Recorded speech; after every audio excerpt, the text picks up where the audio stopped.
아침 말씀.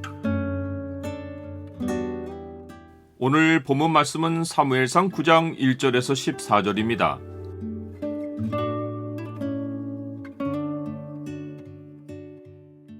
하나님의 섭리가 삶의 길을 인도하신다. 오늘 본문을 소망의 창으로 보면 하나님의 섭리가 어떻게 역사하는지가 보입니다. 소망의 창을 보여주는 구절은 9장 14절입니다.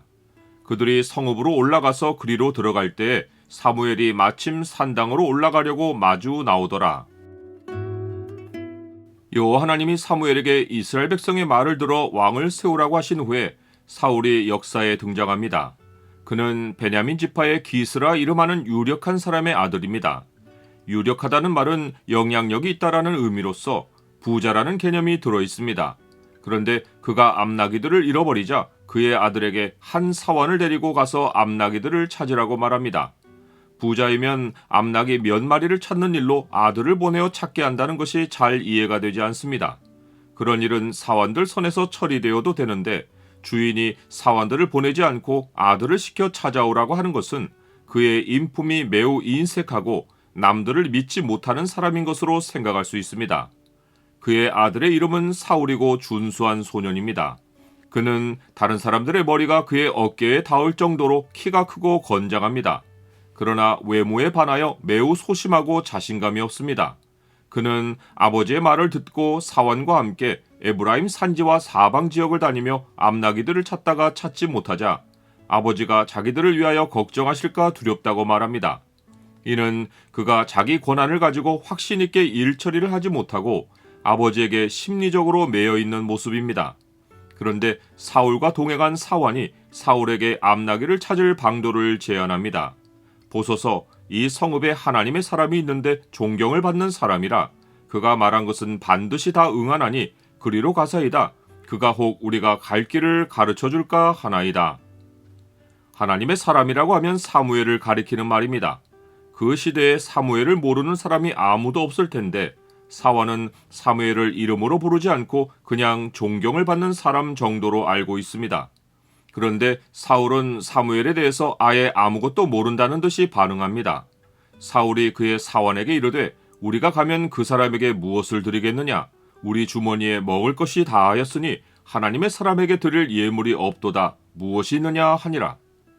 사무엘을 그 사람이라고 말한 것은 그 하나님의 사람이 사무엘인 것을 전혀 모른다는 암시이고 더군다나 그 하나님의 사람에게 드릴 예물이 없다고 말한 것은 이교에서 복채를 드려 점괘를 얻듯이 하나님의 사람에게 예물을 드려서 앞날을 알려고 한 것입니다. 이러한 사울의 태도는 그의 아버지 기스의 집안이 얼마나 여호와 하나님과 멀어져 있고 영적인 일에 무지한지를 반영합니다. 사환도 마찬가지로 사무엘이 존경을 받는 인물이라는 정도만 알고 있을 뿐 사울과 다르지 않게 사무엘을 점괘를 내는 인물 정도로 알고 있어서 자기 손에 은 한 세겔의 4분의 1이 있으니 하나님의 사람에게 드려서 우리 길을 가르쳐달라고 하자고 말합니다. 사무엘서는 그 당시의 배경을 한 줄로 소개합니다. 옛적 이스라엘에 사람이 하나님께 가서 물으려 하면 말하기를 선견자에게로 가자 하였으니 지금 선지자라 하는 자를 옛적에는 선견자라 일컬었더라. 선지자는 하나님께 부르심을 받은 자라는 의미이고 선견자는 보는 자라는 의미입니다. 그러하니 이러한 용어의 사용으로 보건대 당시 사람들이 사무엘에게 무엇을 기대했을지를 알 수 있습니다. 나는 하나님을 찾아 예배하거나 하나님의 말씀을 읽는 동기를 어디에 둡니까? 사울은 사환의 말이 옳다고 생각하고 하나님의 사람이 있는 성읍으로 향합니다. 이때부터 하나님의 섭리가 사람과 사람의 만남을 어떻게 주선하시는지가 상세히 기록되어 나옵니다. 그들은 성읍을 향한 비탈길로 올라가다가 물기르러 나오는 소녀들을 만나 선견자가 여기 있느냐고 묻고 그들은 하나님의 사람이 당신보다 앞서갔으니 빨리 가라고 말합니다. 그들은 백성이 오늘 산당에서 제사를 드리므로 하나님의 사람이 오늘 성읍에 들어왔다고 알려주며 지금 성읍으로 들어가면 하나님의 사람이 먹으러 산당에 올라가기 전에 곧 만날 것이라고 알려줍니다. 사무엘은 이스라엘을 순회하며 사역하고 있기에 그가 이 성읍에 오늘 있는 것은 하나님이 작정하신 일입니다. 그런데 이것만이 아니라 하나님은 산당으로 가는 길에서 사무엘과 사울이 서로 마주치게 하십니다. 즉 사울과 사환이 소녀들의 말대로 성읍으로 올라가서 성읍 안으로 들어갈 때 사무엘이 마침 산당으로 올라가려고 마주 나온 것입니다. 삶에서 일어나는 모든 일은 무섭게 느껴질 정도로 우연이 없고 하나님의 섭리가 역사하는 것입니다. 모든 일이 예정대로 일어나는 것은 성경이 분명하게 선포하고 있는 하나님의 역사 방식입니다.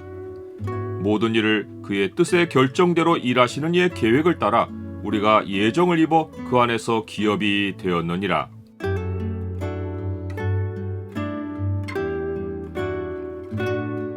주님, 사람의 인품과 삶의 환경까지도 주가 주관하셔서 역사를 진행하시니 제 모든 삶의 주권이 주께 있음을 고백합니다.